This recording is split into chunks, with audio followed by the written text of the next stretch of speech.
Hey guys, what's going on? Classy Video Games here, and today I'm going to be giving you a review of Zorin OS 9, the Core Edition or the Free Edition. I was going to have a Killing Floor video for you guys today, but as you can see, Steam decided that I'm on a different computer now, because I was over at my friend's and I downloaded all of my games, every single one of these, because he has super fast internet and Ethernet cables, so I downloaded everything. But as you can see now, it's going to be another half an hour before I get the Killing Floor, plus I still have to get Dota and all that other junk.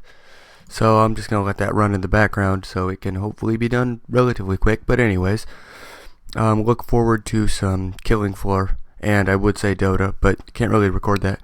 So anyways, on with the desktop review. If you look at the basic desktop, I believe, where's the welcome screen?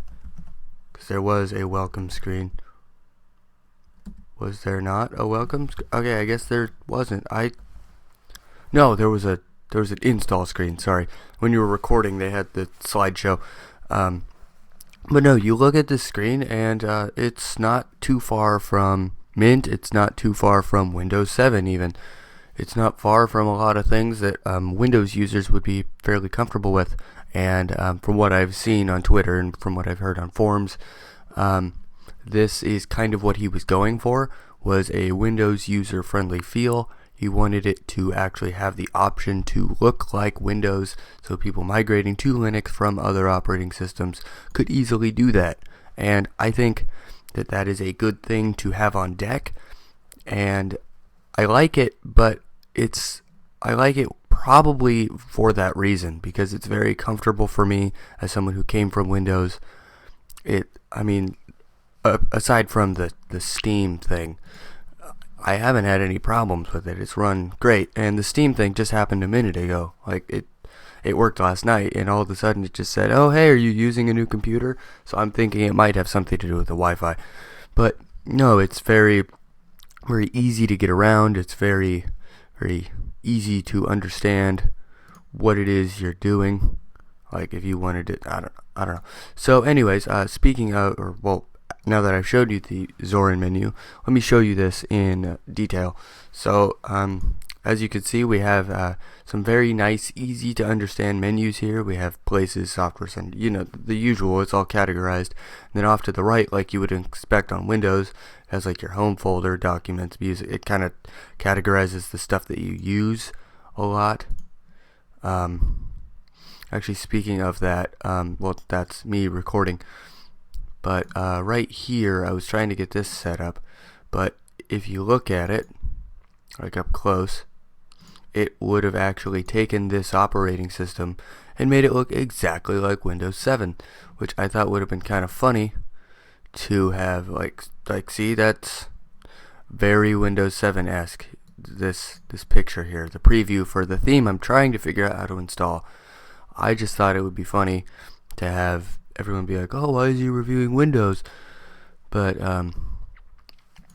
yeah, I don't know. I'll figure it out someday. But yeah, so this bit of the Zorin menu is fairly simple to understand. If you want settings, there's a settings tab. It opens up the Neato settings manager. But my favorite thing about this, before we get too far into it, is if you go into System Tools and Look Changer, you can be Windows 7, you can do Windows XP, which if you change here, wait, oh, apparently now it scrolls. That's terrifying. Why is that so long? I don't know, but yeah, as you can see, it's a lot more Windows XP-ish. Oh, all programs brings up the Software Center. Okay, but yeah, here's your, wait, all applications, and then it's okay, that's a little confusing. Hold on all applications, and then it shows you from there all of your, I hope you know it by name. I don't know. And one other thing you can do is you can also change it to GNOME 2. So if you want to look more like a Linux system, then you can. And it still has your stuff down here in tabs. It gives you your workspace manager, which this workspace manager actually works, which I'm loving. It doesn't work well in the Windows mode, but yeah, you have your drop down menus up here for all of your stuff. Gives you a bar up at the top that has all of your notifications, and then down at the bottom is your window manager. One thing that's very nice is the Zorin web browser manager. Slap in a password here, and say you wanted Google Chrome, you just click install and you have it. Or if you wanted Opera, go ahead and install it. It's just a nice way to kind of get the most used operating systems immediately. But yeah, I suppose if you wanted an overview of the menu, which now it's not the Windows looking menu, it's different, but there's the archive manager, backups, calculator. The accessories are nothing special. For games, it comes with Solitaire, Mahjong, Mines, Quad Pastels, or Quadrapassels. It comes with Sudoku. These other things are things that I've installed for gaming on my channel, for crappy Linux gaming. This one I actually really like. It's still an alpha, but it is a very fun kind of Age of Empires sort of game. Like, the whole setup is very similar to Age of Empires, and I think it's cool. For graphics, you get Document Viewer, you get GIMP. That's the one everyone cares about. You get LibreOffice Draw, you get Photo Manager, you get Simple Scan. For internet, you get Firefox. I installed Steam. You get the web browser manager, Thunderbird Mail, which is a wonderful, wonderful mail client. For Office, you get the Libre Suite. Nothing really special to go over there. It comes pre-installed with Wine and Play on Linux, which I think is super awesome. For sound and video, I installed Kden Live, and I installed Simple Screen Recorder, but it comes with VLC Media Player, videos, sound recorder, Rhythm Box, OpenShot Video Editor, Cheese Webcam Photo Booth,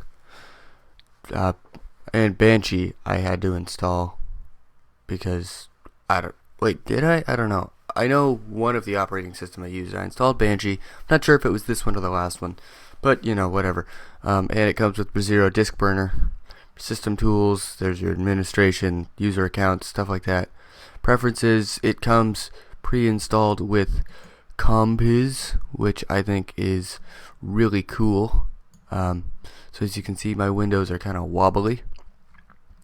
You can set that up, like if I didn't want wobbly windows, I could just go into the wobbly windows, disable them, and I think you have to completely close out of this, and then say I brought my screen recorder over. See, it's not wobbling. So that's kind of a cool thing if you want that. I personally like my wobbly windows. I'm gonna put that back. But yeah, as you can see, it's pretty easy. Or if I switch workspaces, you'll see it does the kind of cool cube. So that's always neat. Just turn back my wobbly windows. I'm doing it in the other monitor, but it works. But yeah, other than that, there's the Zorin Look Changer, which I went over. It lets you change between the different themes. If you want Windows 7 back, you can leave it like that. Whatever. One other thing that's pretty cool is the theme changer. Now, I have it on Zorin Blue, but it comes default with Zorin Light. So it's very bright, very clean looking. Then there's also Zorin Dark, which makes everything, as you would expect, very dark. And then there's Zorin Blue, which I think works best with this wallpaper. And I just think it looks very nice. It's very different.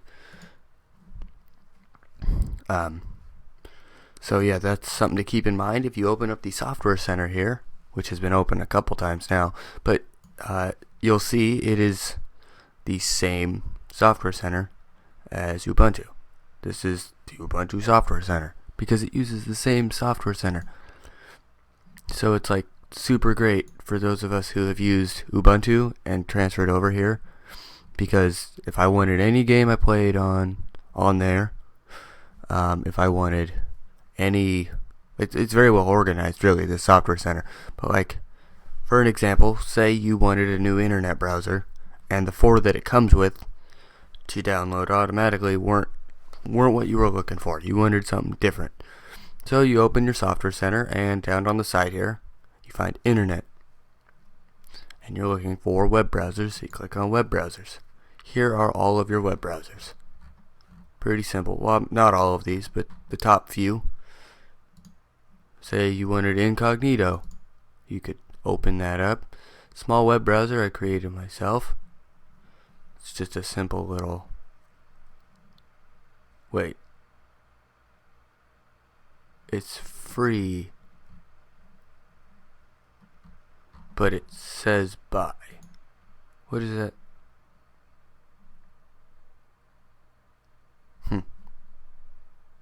Very strange. I don't know, I had the same problem with Ubuntu, where even if it's free, sometimes it asks you to pay for it, even though there's nothing to pay for. I don't know, that's not really what we're going over today. But it does come pre-installed with Wine and all of its many things. So if you wanted to use Play on Linux, it's opening in my other window. If you wanted to use Play on Linux, you could install Windows programs. It has to update and first time use stuff. Oh, great. Crap. Okay, well now I'm just gonna cancel it. Yes. Okay. But yeah, so it's a very... Oh god. Oh no, my theme did not transfer over to my screen recorder. Overall, I'd say it's a very good system for Windows users migrating over to Linux. I'm thinking I might change back, but to Mint, because Mint has the same repositories, but it's more stable, I guess.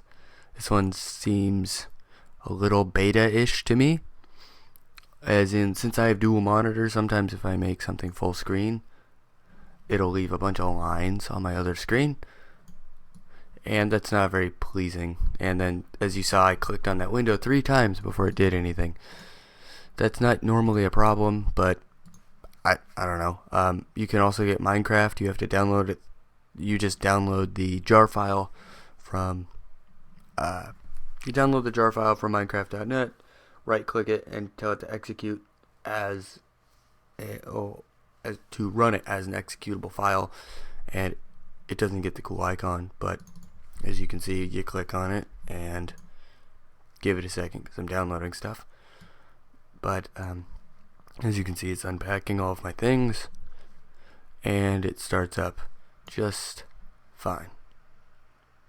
Well, it's taking a minute because I'm downloading a bunch of stuff in the background on Steam, but as you can see, Minecraft works fine. It downloads everything it needs pretty quickly, and what do you know, here comes Minecraft somewhere. It's running in the background. Oh, there it is. Okay, but yeah, all in all, it works pretty well. Like, okay. Yeah, so see, you could do whatever you wanted with Minecraft, and it works fine. But yeah, it has very well the back to the home thing, the thing I opened. You'll see it has very easy to navigate menus, much like on Windows, and it tells you how many items are in there, which I think is very cool.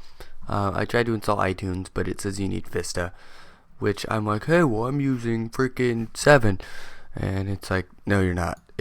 It's around it, but again, there's the theme there in the downloads folder. If you were looking for stuff on your desktop, see, there's nothing that's not default that's on your desktop.